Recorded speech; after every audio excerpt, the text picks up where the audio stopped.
Al vídeo tutorial número 3 del curso de CSS3, en el que seguimos elaborando nuestro primer proyecto, del que hasta ahora ya tenemos creado nuestro bocadillo con esquinas redondeadas y la cola.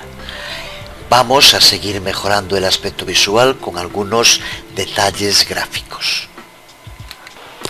Un gran modo de añadir profundidad es hacer fondos semitransparentes, lo que se conoce también como transparencia alfa.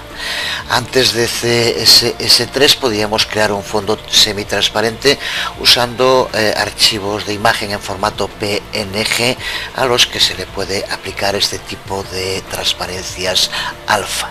Pero usar una imagen de fondo tiene la desventaja de tener que añadir un archivo más al servidor, más peso y más tiempo de carga para nuestra página.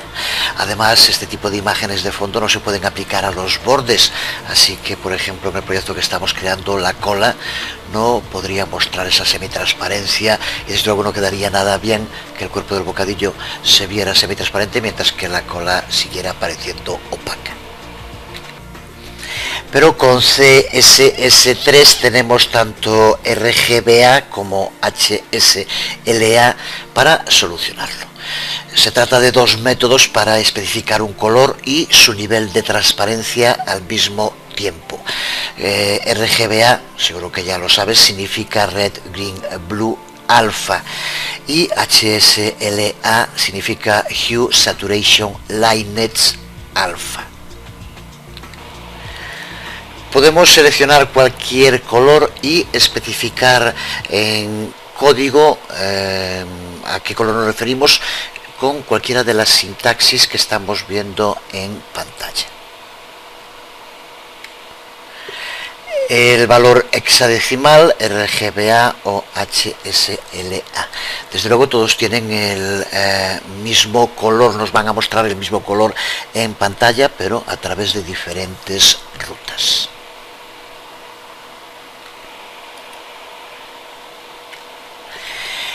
En la sintaxis RGBA, los tres primeros valores son las cantidades de rojo, verde y azul, que podemos indicar bien con valores de 0 a 255, que suele ser lo más normal, pero también se pueden indicar mediante tantos por ciento, de 0 a 100%.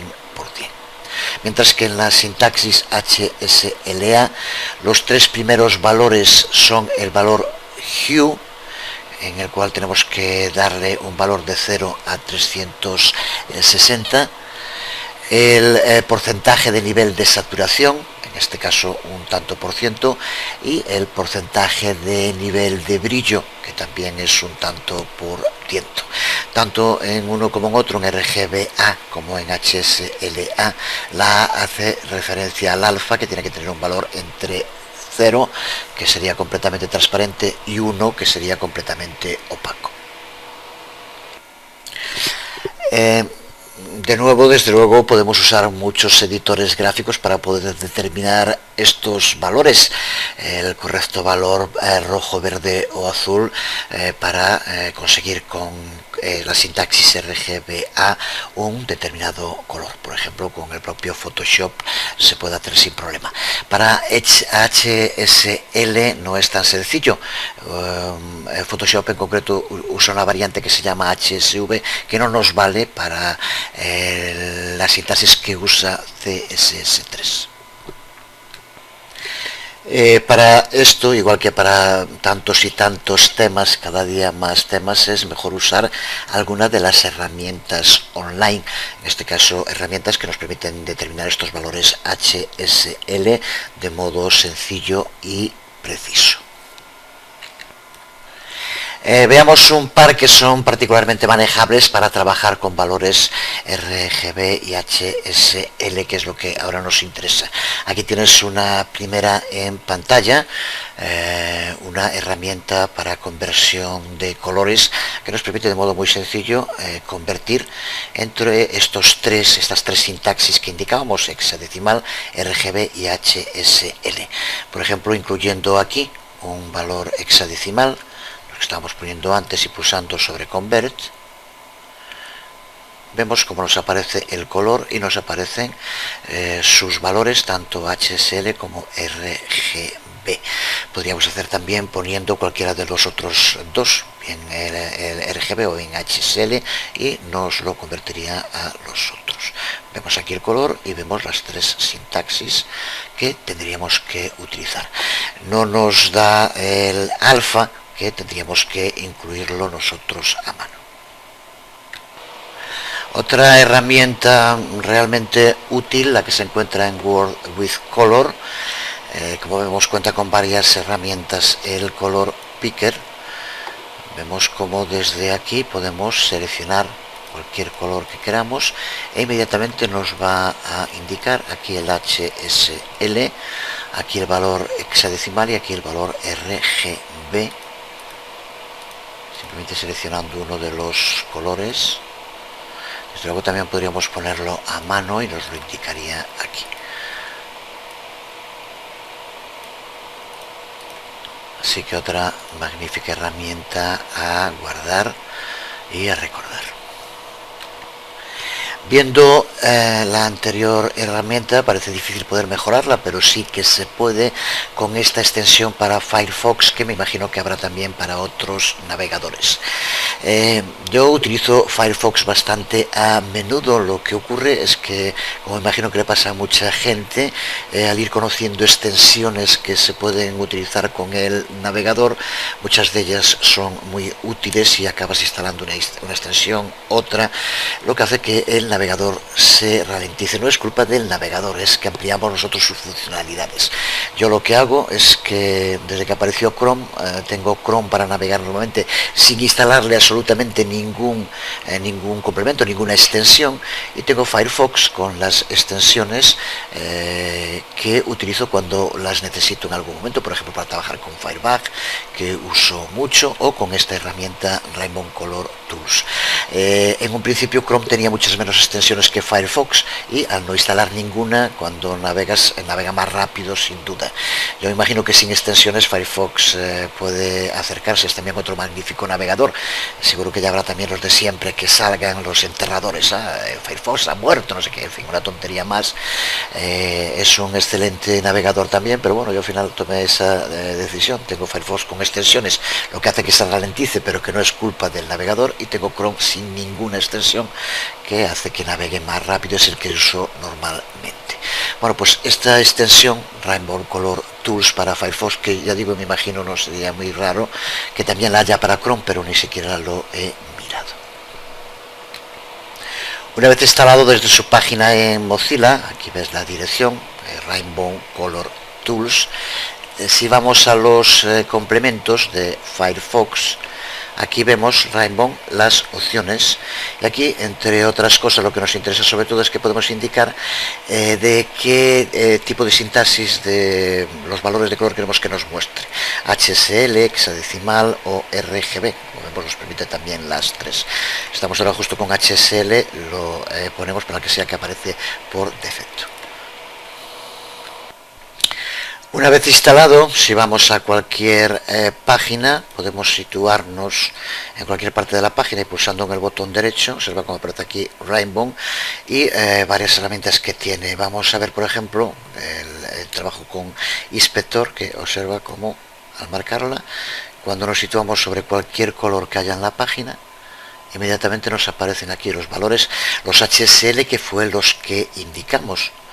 Pero ¿de qué modo tan rápido? Nos permite acceder absolutamente a todos los colores y tener su valor.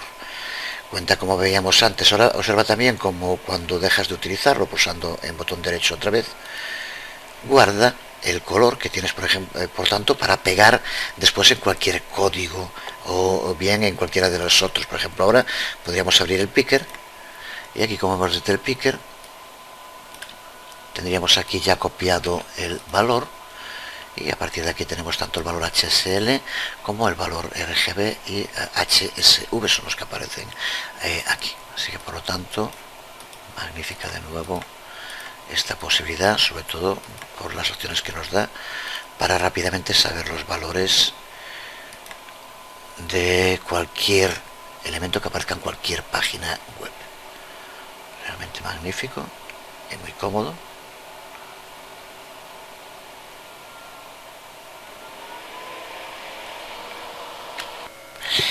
Antes de empezar a escribir código, simplemente nos paramos un momento en ver por qué o cuándo debemos usar RGB y cuándo HSL. De nuevo parece como si esto de las siglas lo único que hace es venir a complicar si ya se usa RGB, porque se va a usar ahora uno nuevo.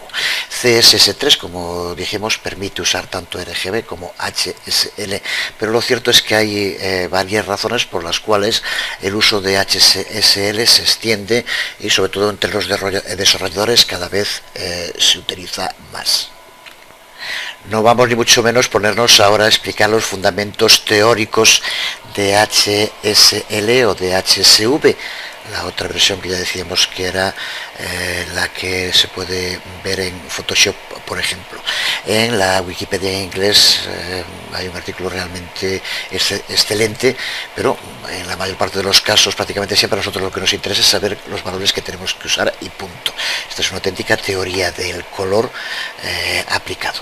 Resumiendo, la razón por la cual muchos desarrolladores prefieren HSL a RGB es que cuando utilizamos colores en una página web solemos utilizar tonos o matices con muy poca variación de un mismo color para distintas partes de la página. Con RGB, el que cambie solo un poco el tono o el matiz de un color hace que los valores cambien totalmente, con lo cual a veces para determinar cuál es el color justo que queremos usar puede ser muy complicado. Usando HSL, bien modificando un poco el tono, modificando el matiz, bien modificando el brillo o bien modificando la saturación, podemos ir contrastando distintos valores con pocas modificaciones del color que tienen un valor muy similar. Eso permite de modo mucho más sencillo determinar, por ejemplo, 3 o 4 variantes de un azul que queramos usar en nuestra página. Eso es lo que lleva a que muchísimos desarrolladores prefieran usar HSL y que CSS3 lo haya incorporado. No vamos a profundizar más en el tema, ya te digo que si tienes interés en la teoría del color y en el uso de HSL, pues aquí tienes desde la explicación del uso hasta modos de conversión de RGB a HSL y mucho más. Es desde luego un excelente trabajo, una prueba de la gran aportación que para todos es la Wikipedia.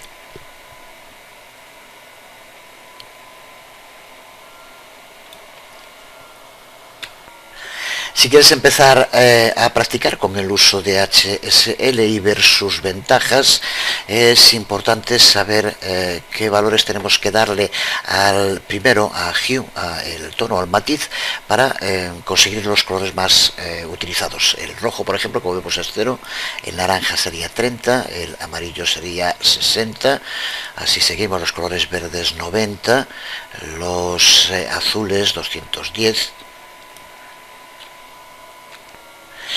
y demostrando una vez más ese axioma tantas veces cierto de que los extremos se tocan, el rojo, que es 0, sería también 360 cuando le diéramos la vuelta. Bueno, pues a partir de tener, por ejemplo, el color amarillo con el matiz 60, posteriormente modificando la saturación y el brillo, podemos ir consiguiendo muchos matices distintos del amarillo de modo muy rápido. En RGB, si lo ves aquí, entre dos matices del amarillo que sean muy similares, sin embargo, la forma en la que tenemos que escribirlo en RGB puede que sea totalmente distinta, porque es una mezcla de los 3 colores básicos, rojo, verde y azul, y por lo tanto puede cambiar muchísimo. Esa es la ventaja principal que los desarrolladores encuentran en el uso de HSL. Pues una vez conocidos los tonos que se usan para los colores más utilizados, pues ir encontrando distintas variantes es mucho más sencillo con HSL. Si queremos tener en HSL o HSLA el negro, lo que tenemos que hacer es darle un brillo de 0%, y si queremos el blanco tenemos que darle un brillo del 100%. Si queremos tener toda la gama de grises, simplemente hacemos la saturación 0 y posteriormente vamos modificando el valor de brillo de 0 a 100, con lo cual tendremos toda la gama de grises de 0 a 100.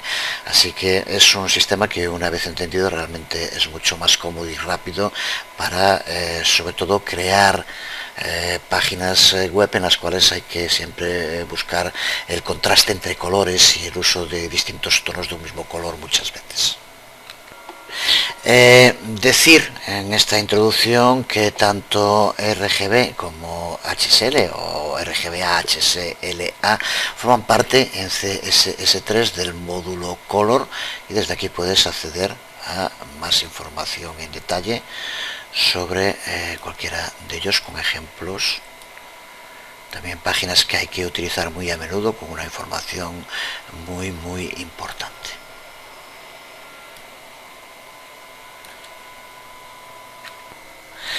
Además de para personalizar el color de fondo, como vamos a hacer nosotros, las semitransparencias tienen otras muchas posibles funciones. Afortunadamente, sobre CSS y CSS3 hay excelentes sitios y recursos en la web. Creo que en todos, pero en este curso especialmente queda muy claro por qué la web se ha convertido, ya de hecho no es algo que vaya a ocurrir en el futuro, sino que ya es algo que ocurre en la actualidad, en el gran centro de aprendizaje, la auténtica universidad, sobre todo cuando nos referimos a temas de informática, programación y no digamos de desarrollo web. Cualquier sistema educativo que viva de espaldas a Internet hay que considerarlo de un modo rotundo como un sistema retrógrado y que debe desaparecer. Ni mucho menos eso significa que los sistemas tradicionales ya no valen o no tienen un papel muy importante que jugar, pero tienen que adaptarse y abrirse a la nueva realidad. Alguien que quiera explicar el desarrollo web sin utilizar los recursos que nos ofrece la propia web está haciendo una barbaridad, y hay que decirlo de ese modo. Porque hasta hace un tiempo era muy común escuchar lo de, bueno, sí, los ordenadores, pero en la realidad, pues lo que hay que decir, la realidad es esta, lo que tenemos ahora en pantalla. En la educación, la realidad es esta. Y los que viven en un mundo ficticio y acabado son los que no lo entiendan. Vemos unos ejemplos concretos del uso de CSS3, como vemos, con demos, ejemplos y explicaciones, como decíamos, para usar textos transparentes sobre imágenes, lo cual es realmente útil. Aquí lo vemos también, la demo también puede volver de aquí, pero es exactamente esto, una imagen sobre la cual podemos incluir un texto. O este otro ejemplo de HTML Drive, también explicado perfectamente y muy en detalle, del que aquí vemos una demo en la cual, al situar el puntero sobre cualquiera de las imágenes, aparece un texto explicativo localizado en el lugar de la imagen que queramos, con el tamaño que queramos y demás.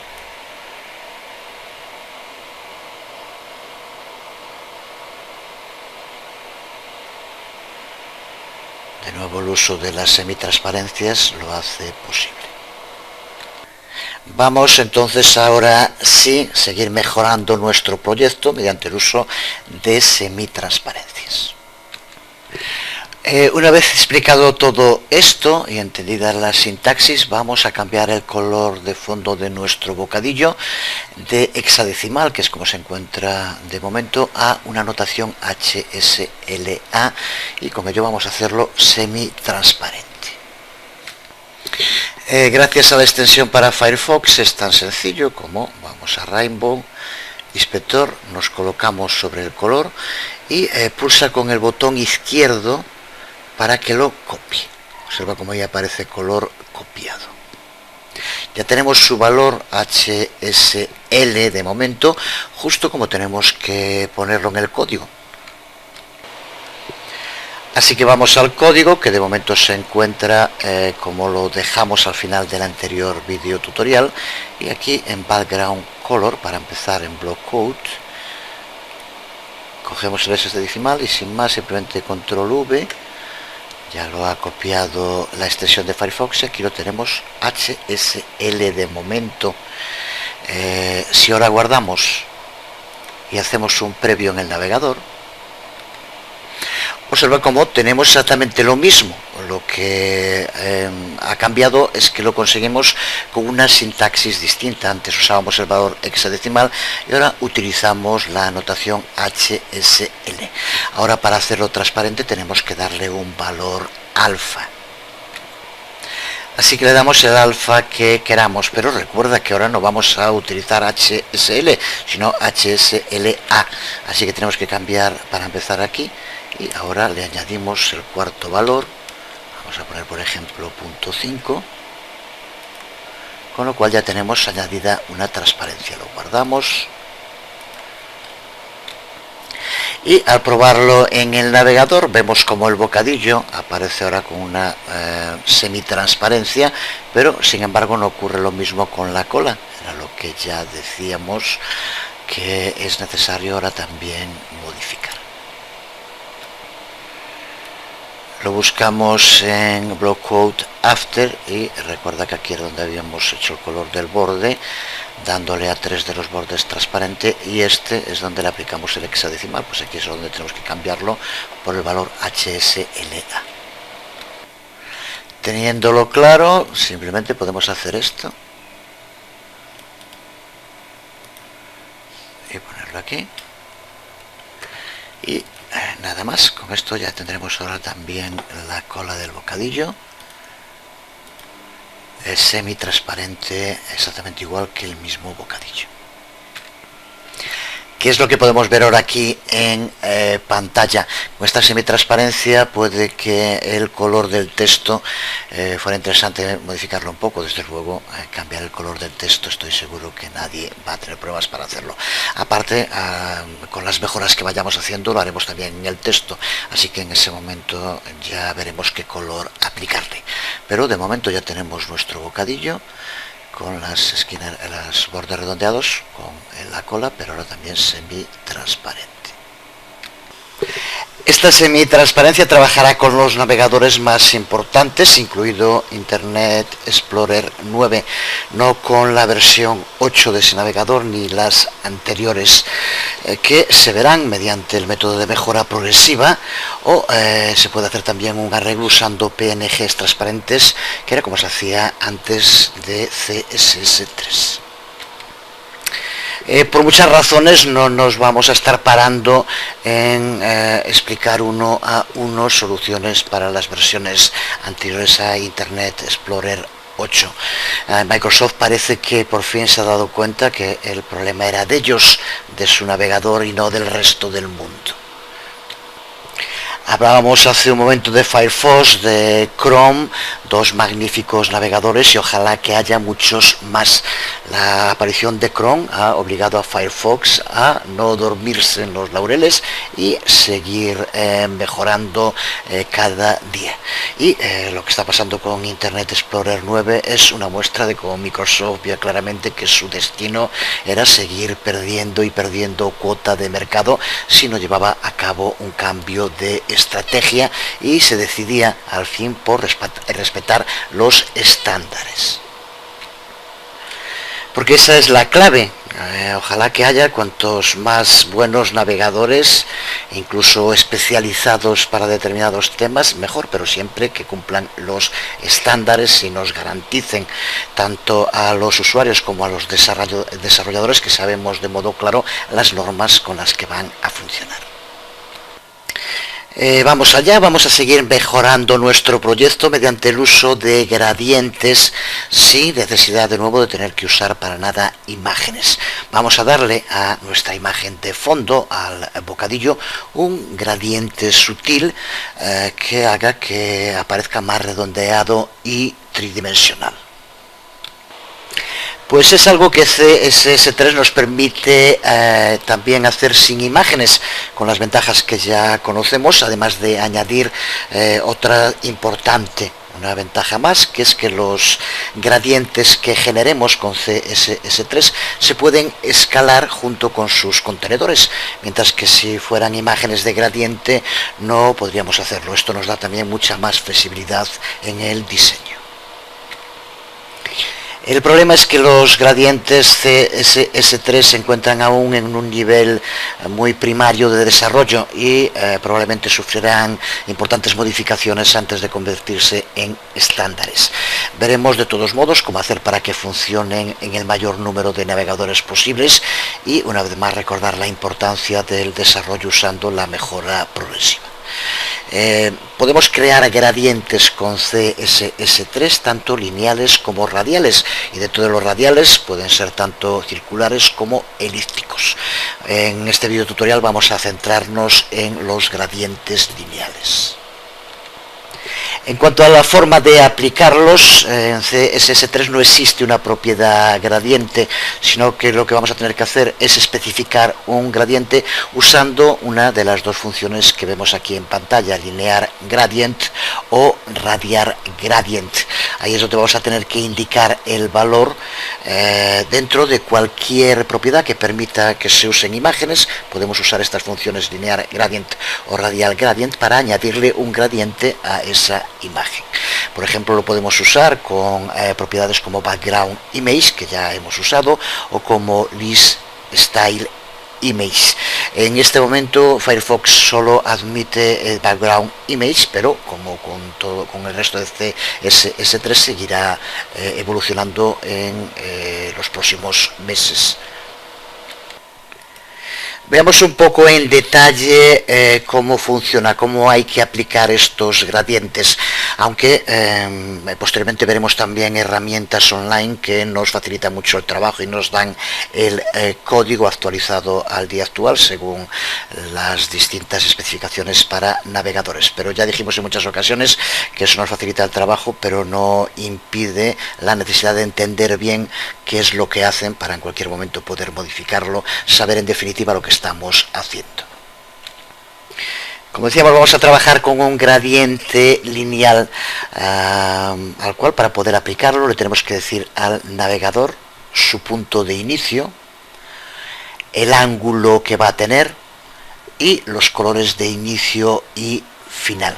Incluso podemos también añadir colores extra entre los colores de inicio y final y especificar la posición exacta de cada color a la línea, a lo largo de la línea del gradiente. En los puntos básicos es muy sencillo, incluso porque muchos de estos valores se pueden aplicar por defecto. Por tanto, con indicarle un punto de inicio y un color de inicio y final es suficiente para tener ya un gradiente, pero se puede ampliar y prácticamente podemos hacer exactamente lo mismo que hacemos con sistemas como el de Photoshop para crear gradientes. El problema que hay hasta ahora con los gradientes, que se solucionará seguro, pero es que los navegadores como Firefox y los navegadores que usan WebKit como Safari o como Chrome y que son los que de momento soportan el uso de gradientes, usan una sintaxis totalmente distinta una de otra. Firefox sigue la sintaxis del consorcio de la World Wide Web, el W3C, mientras que WebKit usa un sistema muy diferente y que incluso es también más complicado y que habían desarrollado antes de el que tiene que acabar siendo el estándar, que desde luego es el de la W3C. Y no solo eso, sino que además, como vemos en este ejemplo ahora en pantalla, dentro de cada sintaxis puede haber también muchas variaciones, así que de entrada puede parecer muy confuso. Para ver que no es así, vamos a aplicar un gradiente lineal simple al bocadillo que estamos utilizando, verlo en un ejemplo real y ver cómo puede ser muy sencillo. Posteriormente seguiremos profundizando. Volvemos a nuestro código y primero vamos a añadir un gradiente lineal para Firefox. Como decimos, hay que utilizarlo dentro de propiedades, por ejemplo de la propiedad background image, que es la que vamos a utilizar en este caso. Vamos a añadir la propiedad background image dentro de la regla block code. Y ahora, como decíamos, tenemos que añadir la función lineal gradient, pero en este caso vamos a añadir la función lineal gradient específica para los navegadores basados en Mozilla, por lo tanto empezando por Moz, como también ya sabemos. Y ahora le añadimos los valores mínimos para que funcione, que son un color de inicio, un color final, y le vamos a indicar también una posición final para el color donde queremos que termine el gradiente. Lo ponemos y ahora lo explicamos un poco más en detalle. Como ya dijimos, muchos de los valores que se pueden aplicar a un gradiente, si no aparecen, se les aplica un valor por defecto. En este ejemplo que estamos ahora poniendo, no especificamos ningún punto donde tiene que empezar el gradiente y tampoco ponemos un ángulo. Al no hacerlo, Firefox simplemente usa los valores por defecto, que en este caso va a hacer que el gradiente empiece en la parte más alta de la caja, desde el punto superior, y se va extendiendo hacia abajo. Si quisiéramos especificar un punto de inicio o un ángulo, lo haríamos al comienzo de la función. Posteriormente explicaremos esto un poco más en detalle. A continuación, sí que es obligatorio, tenemos que indicarle un color de inicio y un color final, si no sería imposible que hubiera un gradiente. Aquí tenemos el color de inicio usando HSLA y el color que le aplicamos con HSL es el color blanco y le damos una opacidad de 0.6. El color final, que es el que aparece después de la coma, este que vemos aquí también con HSLA, es blanco con una opacidad de 0. Así que lo que vamos a tener es un gradiente que va desde un 60% de opacidad a un 0, con lo cual aquí tendremos blanco sin ningún gradiente. Así lo que hacemos es colocar una semitransparencia blanca sobre el color que teníamos de fondo. Suele ser lo mejor para crear transparencias, hacerlo con gradientes blancos o negros, lo cual permite que se utilicen y no haya que modificarlos si modificamos el color de fondo. Desde luego podríamos usar también un gradiente aplicado sobre un color naranja y lo podríamos poner sobre el bocadillo, pero si quisiéramos cambiar el color de fondo del bocadillo tendríamos que cambiar también el gradiente, lo cual lo complica. Al ser una semitransparencia sobre blanco, se puede poner sobre cualquier color. Luego hay que cerrar la propiedad con punto y coma. Vemos que después de los colores de inicio y final aparece aquí otro valor al que le hemos dado 30 píxeles. Aquí lo que le indicamos es el lugar donde queremos que termine el gradiente, así que el gradiente se extenderá al no dar uno de inicio desde el principio de la caja hasta 30 píxeles y a partir de ahí se le aplica el color final del gradiente hasta que llene todo el espacio. Como el color final es el color transparente, a partir de ahí tendremos el color propio del fondo. Así que así, de este modo, le aplicamos el gradiente de esta semitransparencia blanca hasta 30 píxeles dentro de la imagen. Sin más, si lo probamos así en Firefox, recuerda que estamos utilizando el prefijo Mozilla. Aquí lo vemos como ya se le aplica esa transparencia al bocadillo, pero no se le aplica a la cola, que recuerda que es un borde. Así que vamos a tener que modificar ahora también el código del borde para que funcione. Tienes que recordar que lo habíamos creado mediante el uso del pseudo elemento after, y aquí era donde le dábamos a 3 de los bordes transparente y a uno de ellos le dábamos el valor de ese color naranja que aquí tenemos como hexadecimal. Pues es tan sencillo como cambiar este valor hexadecimal que tenemos aquí por el valor HSLA. Así que aplicamos así, y de este modo ya lo tendremos con la transparencia que habíamos creado antes y ya se adapta al aspecto que queremos. Ahora lo guardamos, lo volvemos a probar en el navegador y este es el aspecto que de momento tiene ya nuestro sistema de comentarios con el uso, lo nuevo que hemos hecho en este vídeo tutorial, de transparencia y gradiente. Si fuera con algún otro código, lo que podríamos hacer es aquí eliminar, recuerda, simplemente el prefijo específico del navegador y dejarlo sin prefijo. Pero como el desarrollo del gradiente está a un nivel muy inicial, mejor no hacerlo. Vamos a ver la versión para que trabaje en WebKit y por lo tanto pueda verse también con clon de momento. Veamos el código que tenemos que utilizar para WebKit de momento. Tiene similitudes, pero como vemos aquí la función es WebKit gradient y después hay que pasarle como un valor que es lineal y después de nuevo los datos inicio y desde dónde a dónde queremos que vayan los colores en el gradiente. El front to sí que es la información igual que está aquí. Tiene una serie de variantes, no sigue los estándares de la W3C, así que en teoría tendrá que acabar modificándose para utilizar el sistema que explicamos, así que no vamos a pararnos, porque ya decíamos al principio que tantas variaciones lo hacen más confuso de lo que realmente es. Pero si lo guardamos y lo probamos ahora en el navegador Chrome, vemos cómo se le ha aplicado también el gradiente. Como ya dijimos, aparte de los gradientes lineales, también se pueden utilizar gradientes radiales. No vamos a verlo en detalle en el curso, pero sí que vamos a poner varios ejemplos prácticos que te sirven para ver el funcionamiento en la red.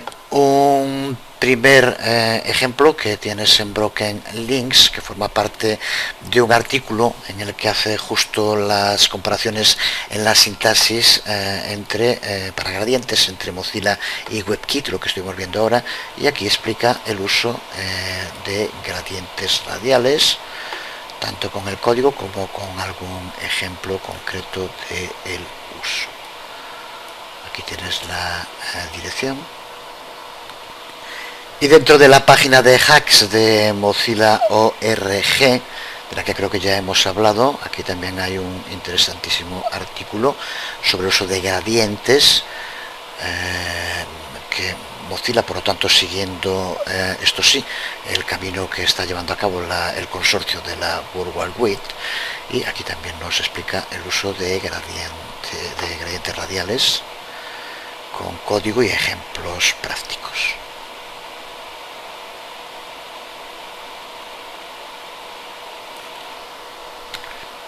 Y desde luego también en la información oficial de W3C. Recuerda que para crear gradientes tenemos que usar funciones y estas funciones gradiente forman parte del preproyecto del módulo ImageValue, que es el que aquí estamos viendo. Este es el módulo en el que se está trabajando y que se está modificando y donde tenemos información detallada con ejemplos también de nuevo sobre el uso de gradientes tanto lineales, aquí vemos varios ejemplos con el código, como radiales también una información magnífica y que se está actualizando constantemente al tiempo que se van madurando los distintos módulos. Terminamos resumiendo entonces la información. Aquí aparecen todos los valores posibles a añadir, que podemos añadir a una función, en este caso la función linear gradiente. Podemos indicarle un punto de inicio y a ese punto de inicio podemos indicarle una posición horizontal, que aquí como vemos sería 0, y una posición vertical que sería 40 píxeles. Podemos indicarle también un ángulo que vamos a indicar en grados. El modo en el que se mide el ángulo es entre una línea horizontal y la línea del gradiente en el sentido contrario a las agujas del reloj. Por poner algún ejemplo, si aquí pusiéramos 0 grados, nos daría un gradiente de izquierda a derecha. Si pusiéramos 90 grados, sería un gradiente de abajo a arriba. 180 grados sería un gradiente de derecha a izquierda, y 270 grados, que es este caso de aquí, es un gradiente de arriba a abajo. Y después, como indicamos, podemos poner distintos colores. Tenemos que poner un color de inicio y un color final, pero como vemos hay distintos colores stop, y entre el inicio y el final podemos poner también colores medios, que es el que aquí aparece. Y le podemos indicar también la posición. Aquí, como vemos, el punto de inicio para el primer color, para el color de inicio, era 40 píxeles, por lo tanto no empieza desde el principio verticalmente, y el del medio empieza en 60 píxeles, por lo tanto el inicial irá de 40 a 60 en este ejemplo. Vemos, para terminar, algunos ejemplos de herramientas online para poder determinar el código para distintos gradientes. Esta, por ejemplo, una magnífica herramienta, pero con el problema de que solo nos da el código WebKit, por tanto el que podemos usar con Chrome o con Safari. Pero de nuevo vemos cómo podemos de modo muy sencillo indicar los colores que queremos aplicar e indicar también la extensión que queremos que tenga cada uno de ellos, e inmediatamente aquí nos va apareciendo el código. Incluso para entender lo que hace cada parte del código, pues puede estar realmente bien ir trabajando, modificándolo y viendo las modificaciones en pantalla. Observa cómo en cada momento se va cambiando el código. Ya decíamos que esto es exclusivamente para WebKit. Más completo es el que vemos aquí, gradientsglrzat.com, ya que nos da el código tanto para WebKit como para Moz, los que dijimos que de momento funcionan. Podemos indicarle un punto X de inicio, y todos los apartados que fuimos diciendo ahora se pueden indicar aquí, y como vemos podemos usar un color de inicio final, o más colores también podemos aplicarle, y también de nuevo ir viendo los resultados que al momento cambian también aquí. Lo único, aunque en este caso no es demasiado limitante, es que no cuenta con el color HSL, sino solamente RGB o hexadecimal para utilizar. Otra opción. Otro servicio también muy interesante. Vemos aquí cómo podemos indicar el punto de inicio de una manera más directa en la zona arriba izquierda, a la izquierda, abajo derecha, lo que sea. Podemos poner cada uno de ellos. Indicar aquí, si queremos que el efecto sea, de momento solamente permite lineal, como vemos, y aquí le podemos dar un tamaño, un alto, y aquí ahora indicar los colores, y como vemos podemos añadir también más. De nuevo podemos ir viendo las modificaciones que producen el código, y nos da el código HTML completo, con lo cual simplemente copiando el código ya tendríamos creado el gradiente que quisiéramos, y que aquí veríamos, podríamos añadir más colores, y aquí pues podemos añadir con el código hexadecimal el color que queramos también, y desde aquí puedes seleccionarlo. Así que otra buena herramienta, desde luego hay muchísimas, y una vez que se tiene claro qué es lo que hace, pues nos facilita mucho el trabajo, sin duda. Y muchas más. Este tipo de herramientas están proliferando, y hombre, siempre es mejor la que hablamos el otro día, que está ya centralizado, pero si no, Siempre se puede encontrar una que se adapte más a los gustos de cada uno. En nuestras mejoras podemos añadir también una sombra detrás de cada bocadillo. Y una vez más lo haremos sin imágenes. Las sombras en las cajas se crean en CSS3 usando la propiedad Box Shadow. En esa propiedad vamos a poder configurar los offsets tanto horizontal como vertical de la sombra, su color, y podemos también opcionalmente configurar un blur radius, un desenfoque, y un split radius o un ensanchado.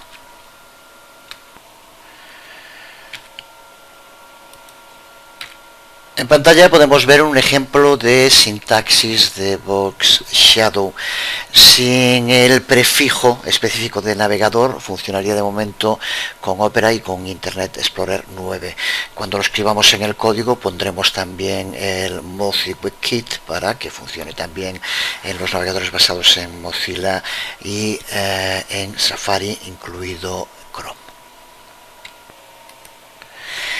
El primer valor en cada propiedad, en este caso 10 píxeles, es el offset horizontal de la caja, y lo que le dice al navegador es que mueva la sombra un píxel a la derecha del borde de la caja.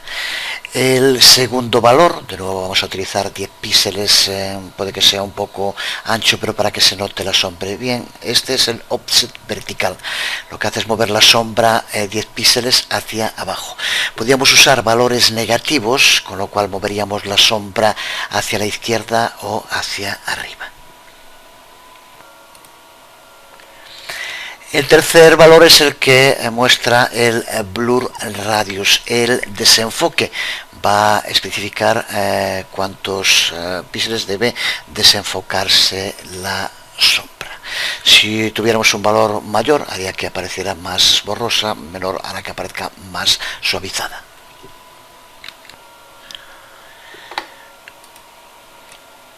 Y el cuarto valor, que es el color, en este caso le vamos a aplicar el color negro con HSLA. Como vemos, le aplicamos un hue de 0, una hue que recuerda que es matiz, una saturación del 0% y un lightness, una luminosidad del 0% también. Con esto tenemos el color negro, al que le aplicamos una transparencia, un alfa de 0.3. De nuevo, como decíamos antes, usando HSLA o RGBA para las sombras y manteniendo los colores como negro para las sombras o blanco para los efectos de resaltado, nos permite cambiar el color de fondo o la imagen que se encuentra delante de la sombra sin tener que hacer el cambio correspondiente en el color de la sombra misma. Así que con blanco o negro se ajusta ya al color que sea. Es lo que hacemos en este caso. Pues sin más, dentro de Block Code añadimos el código con las 3 versiones, que es exactamente el mismo que pusimos en la pantalla que veíamos hace un momento. Mode, WebKit y Box Shadow.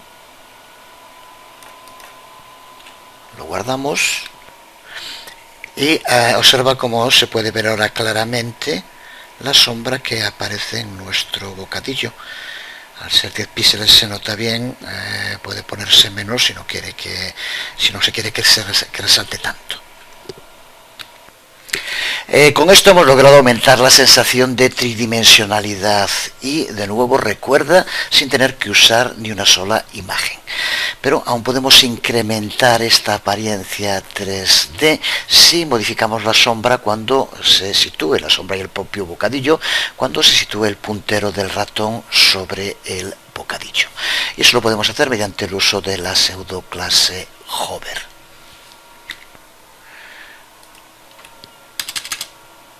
Pseudoclase la regla con las siguientes propiedades. Empezamos por darle a top y left unos valores negativos que se le aplicarán por tanto al bocadillo cuando el puntero esté sobre el. Estos valores negativos son los que realmente hacen que el bocadillo se hunda y dé la sensación de movimiento. Pero al mismo tiempo vamos a modificar también el valor de la sombra, lo que va a hacer que ese movimiento sea más realista. Podemos cambiarlo de muchos modos, pero bueno, vamos a pasar de 10, que le poníamos aquí, a 3. El resto lo dejamos igual. Y el offset, tanto horizontal como vertical, lo cambiamos de 10 a 3. Esto modifica los valores como quieras y estás modificando también el aspecto de la sombra. Pero simplemente con esto, ahora cuando coloquemos el puntero sobre el bocadillo, tendremos un efecto de realzado. ¿Qué es lo que podemos ver ahora después de guardar? Observa como ahora cuando nos situamos sobre cualquiera de los bocadillos, se modifica la posición del bocadillo y también la sombra, con lo cual da una sensación, en este caso, de hundimiento, da auténtico movimiento, y una vez más sin haber usado ni una sola figura ni una sola imagen. Recapitulamos, la propiedad Box Shadow forma parte del módulo Backgrounds and Borders, que aún se está desarrollando. Desde aquí puedes ver todo lo relativo a su sintaxis, ejemplos prácticos, de nuevo un material realmente útil para en cualquier momento consultar o buscar información específica que se encuentra en concreto. The Box Shadow Property,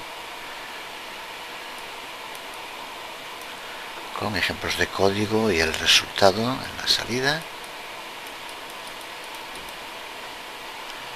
que podemos en cualquier momento consultar. Vamos a terminar este vídeo tutorial viendo cómo podemos también añadirle sombra a textos y también de nuevo sin tener que usar ningún tipo de imágenes. Para eso tendremos que usar la propiedad llamada Text Shadow. Hasta CSS3, para aplicarle estilos a textos, teníamos que usar imágenes, pues con Text Shadow podemos lograr lo mismo sobre texto. Aquí podemos ver algún ejemplo, sin necesidad para nada de imágenes. Por ejemplo, hacer que una cabecera aparezca con una sombra detrás. De nuevo, muchas ventajas: más sencillez en la creación, más reusabilidad para el material que creemos, más fácil la indexación por parte de los navegadores. Se puede incluso usar la búsqueda del sitio copiando estos textos, porque son justo eso, solo texto. De nuevo, una gran ventaja, aunque como todo su facilidad de uso puede llevar a que se caiga en el abuso y no necesariamente nos sirva para hacer un sitio mejor. Usado de forma exagerada puede acabar como la magistral página web de Homer Simpson, toda llena de GIF animados bailando por todos lados, aunque no vinieran al cuento, pero al fin y al cabo son tan simpáticos y gratis, así que vamos a poner muchos. Pues exactamente lo mismo aplicado a todo lo que estamos aprendiendo ahora. Usa tus nuevos poderes con prudencia y moderación, que diría el maestro Jedi. En ese sentido, recuerda que Google cambió la web, incluso en muchos aspectos hasta el mundo, con una página en blanco, con una caja, un logo y un botón buscar y poco más. Esta es una imagen del archivo de Web Archive cuando tenía indexadas, ahí lo puedes ver, 25 millones de páginas, unas poquitas menos que ahora. Veamos cómo usar esta propiedad Text Shadow. Para empezar, vamos a añadir algo de sombra al texto del comentario cuando se coloque el puntero del ratón sobre él, así que lo añadimos de nuevo en Block Code Hover, el que acabamos de crear ahora, y aquí vamos a añadir Text Shadow y observa cómo la sintaxis es prácticamente igual que la que utilizamos en Box Shadow. También hay que indicarle un offset horizontal, un offset vertical. Se le puede también indicar un blur radius y a continuación el color en cualquiera de las sintaxis que permite CSS3. La única diferencia que hay es que ya dijimos que en Box Shadow se podría, aunque no lo aplicamos, aplicar también un split radius en el texto no se puede. En el resto es exactamente igual, Box Shadow que Text Shadow. Lo voy a hacer de nuevo con bastante resalte para que se note bien en el video tutorial, pero desde luego cambia los colores, los offsets, lo que quieras. Le pusimos una sombra de color blanco y ahora al hacer hover, observa cómo se modifica junto con lo que ya pusimos antes. También aparece esa sombra en el texto. La propiedad de Shadow ya la admiten todos los navegadores más usados, así que no es necesario utilizar los prefijos como vimos.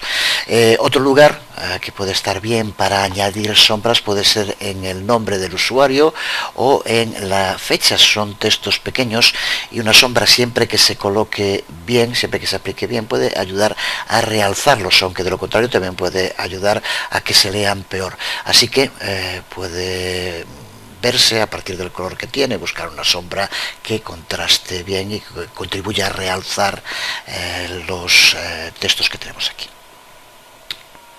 Así que vamos a aplicar esta propiedad de Shadow en comentario meta.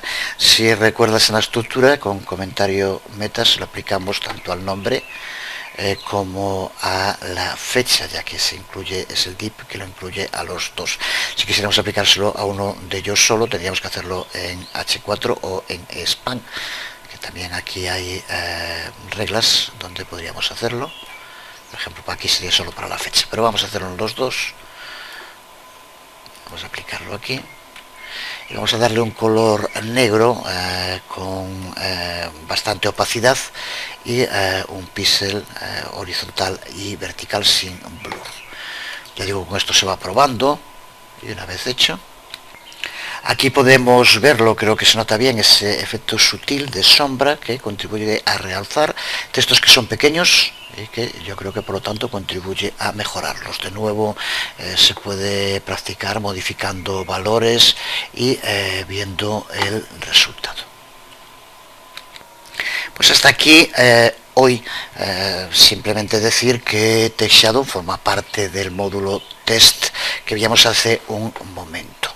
Terminaremos este primer proyecto del curso, que como vemos está permitiéndonos trabajar con distintas propiedades y distintos módulos de CSS3.